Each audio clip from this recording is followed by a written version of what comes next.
Hi ಸ್ನೇಹಿತರೆ, welcome to our channel Mithun Raj ಅಡಿಗೆ ಮನೆ. ಇವತ್ತಿನ ವಿಡಿಯೋದಲ್ಲಿ ಸ್ಪೆಷಲ್ ಆಗಿ ನಾನು ಸೋಯಾ ಗ್ರೇವಿನ ಮಾಡಿ ತೋರಿಸ್ತಾ ಇದ್ದೀನಿ.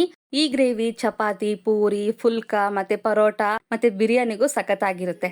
ಈ ಸೋಯಾ ಚಂಕ್ಸ್ ಅಲ್ಲಿ ಪ್ರೋಟೀನ್ ಅಂಶ ಜಾಸ್ತಿ ಇರೋದ್ರಿಂದ ವಾರದಲ್ಲಿ ಅಟ್ಲೀಸ್ಟ್ 2-3 ಸಲ ಆದ್ರೂ ತಿನ್ನೋಕೆ ಟ್ರೈ ಮಾಡಿ.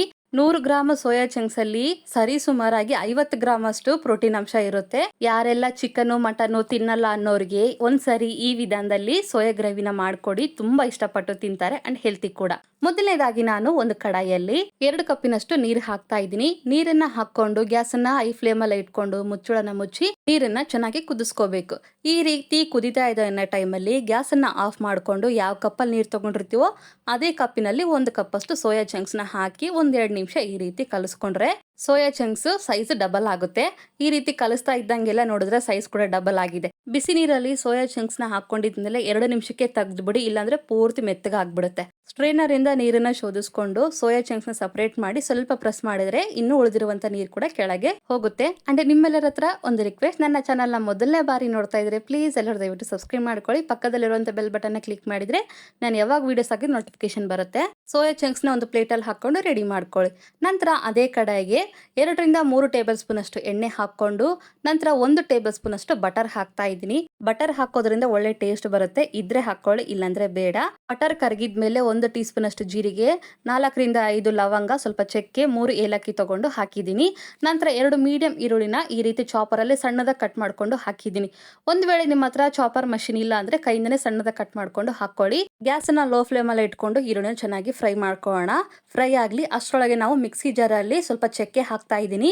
ನಂತರ 5-6 ಲವಂಗ ಹಾಕ್ತಾ ಇದ್ದೀನಿ, 3 ಏಲಕ್ಕಿ ಹಾಕ್ತಾ ಇದ್ದೀನಿ, 1 ಟೇಬಲ್ ಸ್ಪೂನ್ ಅಷ್ಟು ಗೋಡಂಬಿನ ಹಾಕ್ತಾ ಇದ್ದೀನಿ, ಸ್ಕಿಪ್ ಮಾಡಬೇಡಿ ಹಾಕಿ. ನಂತರ 1 ಟೀ ಸ್ಪೂನ್ ಅಷ್ಟು ಕೊತ್ತಂಬರಿ ಕಾಳು, ಅರ್ಧ ಟೀ ಸ್ಪೂನ್ ಅಷ್ಟು ಜೀರಿಗೆ, ಸ್ವಲ್ಪ ಹಸಿ ಕೊಬ್ಬರಿ ಹಾಕ್ತಾ ಇದ್ದೀನಿ. ಒಂದ್ ವೇಳೆ ಹಸಿ ಕೊಬ್ಬರಿ ಇಲ್ಲ ಅಂದ್ರೆ ಒಣ ಕೊಬ್ಬರಿ ಕೂಡ ಹಾಕೋಬಹುದು. ಹಾಕಿ ಮುಚ್ಚಳನ ಮುಚ್ಚಿ ಸಣ್ಣದಾಗಿ ಫೈನ್ ಆಗಿ ಪೌಡರ್ ತರ ಮಾಡ್ಕೊಳ್ಳಿ. ನೋಡಿದ್ರೆ ಮಿಕ್ಸಿ ಮಾಡ್ಕೊಂಡು ಬಂದಿದ್ದೀನಿ. ಎಷ್ಟು ಸಾಧ್ಯನ ಅಷ್ಟು ಫೈನ್ ಆಗಿ ಮಿಕ್ಸಿ ಮಾಡ್ಕೊಂಡಿದ್ದೀನಿ. ನಂತರ ಇದಕ್ಕೆ ಸಣ್ಣದಾಗಿ ಕಟ್ ಮಾಡ್ಕೊಂಡಿರುವಂತ ಮೀಡಿಯಂ ಸೈಜ್ ಟೊಮೊಟೊನ ಹಾಕ್ತಾ ಇದ್ದೀನಿ. ಟೊಮೊಟೊ ಹಾಕಿದ್ಮೇಲೆ 2 ಟೇಬಲ್ ಸ್ಪೂನ್ ಮೊಸರು ಹಾಕ್ತಿದ್ದೀನಿ. ಹುಳಿ ಮೊಸರಿಗಿನ್ನ ಫ್ರೆಶ್ ಆಗಿರುವಂತ ಮೊಸರೇ ರುಚಿ ಚೆನ್ನಾಗಿರುತ್ತೆ, ಅದನ್ನೇ ಹಾಕೊಳ್ಳಿ. ಮೊಸರು ಹಾಕಿದ್ಮೇಲೆ ಮುಚ್ಚಳನ ಮುಚ್ಚಿ ನೀರು ಬೆರೆಸದೆ ಈ ರೀತಿ ಫೈನ್ ಆಗಿ ಪೇಸ್ಟ್ ತರ ಮಾಡ್ಕೋಬೇಕು. ಎಷ್ಟು ಸಾಧ್ಯನೋ ಅಷ್ಟು ಫೈನ್ ಆಗಿ ಪೇಸ್ಟ್ ತರ ಮಾಡ್ಕೊಳ್ಳಿ. ಅಷ್ಟರೊಳಗಡೆ ಈರುಳ್ಳಿ ಕೂಡ ಚೆನ್ನಾಗಿ ಫ್ರೈ ಆಗಿದೆ. ಇನ್ನೊಂದ್ಸರಿ ಈ ರೀತಿ ನೀಟಾಗಿ ಮಿಕ್ಸ್ ಮಾಡ್ಕೊಂಡಿದ್ಮೇಲೆ 1 ಟೇಬಲ್ ಸ್ಪೂನ್ ಅಷ್ಟು ಶುಂಠಿ ಬೆಳ್ಳುಳ್ಳಿ ಪೇಸ್ಟ್ ಹಾಕ್ತಾ ಇದ್ದೀನಿ. ಶುಂಠಿ ಬೆಳ್ಳುಳ್ಳಿ ಪೇಸ್ಟ್ ನಲ್ಲಿರುವಂತ ಹಸಿ ವಾಸನೆ ಹೋಗೋವರೆಗೂ ಫ್ರೈ ಮಾಡ್ಕೊಳ್ಳಿ. ನಂತರ ಸ್ವಲ್ಪ ಕರಿಬೇವು ಹಾಕ್ತಾ ಇದ್ದೀನಿ. 2 ಹಸಿಮೆಣಸಿನಕಾಯಿನ ಈ ರೀತಿ ಉದ್ದಾಗಿ ಕಟ್ ಮಾಡ್ಕೊಂಡು ಹಾಕಿದ್ದೀನಿ. ಹಾಕ್ಬಿಟ್ಟು ಗ್ಯಾಸ್ ಅನ್ನ ಮೀಡಿಯಂ ಫ್ಲೇಮ್ ಅಲ್ಲೇ ಇಟ್ಕೊಂಡು ನೀಟಾಗಿ ಮಿಕ್ಸ್ ಮಾಡ್ಕೊಳ್ಳಿ.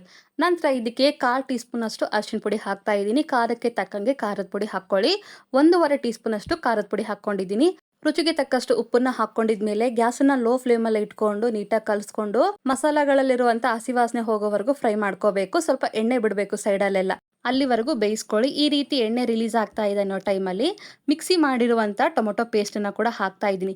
ಗ್ಯಾಸ್ ಅನ್ನ ಲೋ ಫ್ಲೇಮ್ ಅಲ್ಲೇ ಇಟ್ಕೊಂಡು ಮಾಡ್ಕೊಳ್ಳಿ, ಇಲ್ಲಾಂದ್ರೆ ಒತ್ತೋಗ್ಬಿಡುತ್ತೆ. ಮಿಕ್ಸಿ ಮಾಡಿರುವಂತ ಪೇಸ್ಟ್ ಅನ್ನ ಹಾಕೊಂಡಿದ್ಮೇಲೆ ಗ್ಯಾಸ್ ಅನ್ನ ಲೋ ಫ್ಲೇಮ್ ಅಲ್ಲ ಇಟ್ಕೊಂಡು ನೀಟಾಗಿ ಮಿಕ್ಸ್ ಮಾಡ್ಕೋಬೇಕು.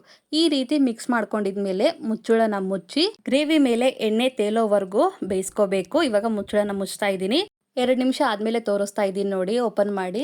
ಸೈಡಲ್ಲಿ ಮತ್ತೆ ಮೇಲ್ಗಡೆ ಎಲ್ಲ ಕಡೆ ಎಣ್ಣೆ ರಿಲೀಸ್ ಆಗಿದೆ. ಇನ್ನೊಂದ್ಸರಿ ನೀಟಾಗಿ ಮಿಕ್ಸ್ ಮಾಡ್ಕೊಂಡು ಕುದಿಸಿರುವಂತ ಸೋಯಾ ಚಂಕ್ಸ್ ನ ಹಾಕ್ತಾ ಇದ್ದೀನಿ. ಈ ಸೋಯಾ ಹಾಕ್ಬೇಕಾದ್ರೆ ಗ್ಯಾಸ್ ಅನ್ನ ಲೋ ಫ್ಲೇಮ್ ಅಲ್ಲಿ ಇಟ್ಕೊಂಡೆ ಹಾಕೊಳ್ಳಿ. ನಂತರ 1 ಟೇಬಲ್ ಸ್ಪೂನ್ ಅಷ್ಟು ಕಸೂರಿ ಮೇಥಿನ ಅಂಗೈಯಲ್ಲಿ ಹಾಕೊಂಡು ಸ್ವಲ್ಪ ಉಜ್ಜಿ ಹಾಕೊಳ್ಳಿ. ಈ ರೀತಿ ಕಸೂರಿ ಮೇಥಿ ಹಾಕೋದ್ರಿಂದ ಒಳ್ಳೆ ಟೇಸ್ಟ್ ಬರುತ್ತೆ, ಸ್ಕಿಪ್ ಮಾಡಬೇಡಿ. ಫ್ರೆಶ್ ಆಗಿರುವಂತ ಪುದೀನ ಹಾಕ್ತಾ ಇದ್ದೀನಿ. ಸ್ವಲ್ಪನೇ ಹಾಕೊಳ್ಳಿ, ಜಾಸ್ತಿ ಹಾಕೋಬೇಡಿ. ಪುದೀನ ಮತ್ತೆ ಕಸೂರಿ ಮೇಥಿ ಫ್ಲೇವರ್ ತುಂಬಾ ಚೆನ್ನಾಗಿರುತ್ತೆ ಈ ಒಂದು ಸೋಯಾ ಗ್ರೇವಿಯಲ್ಲಿ. ಎಲ್ಲವನ್ನು ಹಾಕಿದ್ಮೇಲೆ ಈ ರೀತಿ ನೀಟಾಗಿ ಮಿಕ್ಸ್ ಮಾಡ್ಕೊಂಡು ಇವಾಗ ಗ್ರೇವಿಗೆ ಕನ್ಸಿಸ್ಟೆನ್ಸಿನ ಅಡ್ಜಸ್ಟ್ ಮಾಡ್ಕೊಳ್ಳೋಣ. ನಿಮಗೆ ಸೆಮಿ ಗ್ರೇವಿ ತರ ಬೇಕಾ ಅಥವಾ ಸಾರು ತರ ಬೇಕಾ ಅನ್ನೋದು ನೋಡ್ಕೊಂಡು ನೀರು ಅಡ್ಜಸ್ಟ್ ಮಾಡ್ಕೊಳ್ಳಿ. ನಾನು ಸ್ಟಾರ್ಟಿಂಗ್ ಒಂದು ಅರ್ಧ ಕಪ್ ನೀರು ಹಾಕೊಂಡೆ, ನಂತರ ಯಾಕೋ ಗಟ್ಟಿ ಆಯ್ತು ಅನಿಸ್ತು, ಮತ್ತೆ ಅರ್ಧ ಕಪ್ಪಿನಷ್ಟು ನೀರು ಹಾಕೊಂಡು ಈ ರೀತಿ ಸೆಮಿ ಗ್ರೇವಿ ತರ ಮಾಡ್ಕೊಂಡಿದ್ದೀನಿ. ಇಲ್ಲಿ ಉಪ್ಪು ಚೆಕ್ ಮಾಡ್ಕೊಳ್ಳೋಣ, ಉಪ್ಪು ಕರೆಕ್ಟ್ ಆಗಿದೆನಾ ಇಲ್ಲ ಅಂತ. ನನಗೆ ಯಾಕೋ ಸ್ವಲ್ಪ ಉಪ್ಪು ಕಡಿಮೆ ಆಯ್ತು ಅನಿಸ್ತು.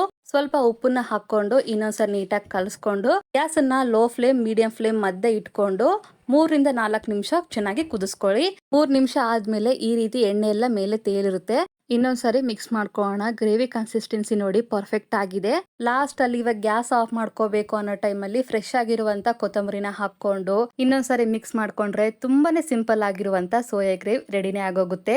ಚಿಕನ್ ಮಟನ್ ಕೂಡ ವೇಸ್ಟ್ ಅಂತೀರಾ, ಒಂದ್ಸಾರಿ ಇದ್ರ ರುಚಿ ನೋಡಿದ್ಮೇಲೆ. ಪ್ರೋಟೀನ್ ಭರಿತವಾದ ಸೋಯಾ ಗ್ರೇವಿನ ಖಂಡಿತ ಟ್ರೈ ಮಾಡ್ತಿರಲ್ವಾ. ಈ ರೆಸಿಪಿ, ಈ ವಿಡಿಯೋ ನಿಮಗೆ ಇಷ್ಟ ಆದ್ರೆ ನನ್ನ ಚಾನಲ್ನ like, share, comment and subscribe ಮಾಡ್ಕೊಳ್ಳೋದನ್ನ ಮಾತ್ರ ಮರಿಬಿಡಿ. ಓಕೆನಾ? ಮುಂದಿನ ವಿಡಿಯೋದಲ್ಲಿ ಮತ್ತೆ ಸಿಗ್ತೀನಿ. ಅಲ್ಲಿವರೆಗೂ ಟೇಕ್ ಕೇರ್, ಬಾಯ್.